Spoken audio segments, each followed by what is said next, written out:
হজরত ইব্রাহিম আলাইহিসসালাম একদিন স্বপ্নে দেখলেন যে আল্লাহ তাআলা তাকে আদেশ করছেন তার প্রিয় পুত্র হজরত ইসমাইল আলাইহিসসালামকে কুরবানি করতে। এটি ছিল আল্লাহর পক্ষ থেকে এক কঠিন পরীক্ষা। হজরত ইব্রাহিম আলাইহিসসালাম তার স্ত্রী হাজেরা আলাইহিসসালামকে বিষয়টি বললেন এবং ইসমাইল আলাইহিসসালামের কাছে গেলেন। তিনি ছেলেকে বললেন, বাবা, আমি স্বপ্নে দেখেছি আমি তোমাকে কুরবানি করছি, তুমি কি মনে করো?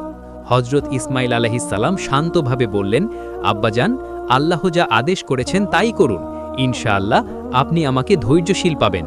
পিতা পুত্র দুজনেই আল্লাহর আদেশের সামনে পূর্ণ আত্মসমর্পণ করলেন। হজরত ইব্রাহিম আলাইহিসসালাম ছেলেকে শুইয়ে দিয়ে ছুরি চালালেন, কিন্তু অলৌকিকভাবে আল্লাহ তাআলা একটা দুম্বা পাঠিয়ে দিলেন এবং ইসমাইল আলাইহিসসালামের পরিবর্তে তা কুরবানি হলো। আল্লাহ বললেন, হে ইব্রাহিম, তুমি স্বপ্নকে সত্য করে দেখিয়েছ। সূরা সাফাত 104 থেকে 105। এই ঘটনার শ্রমণে আমরা ঈদ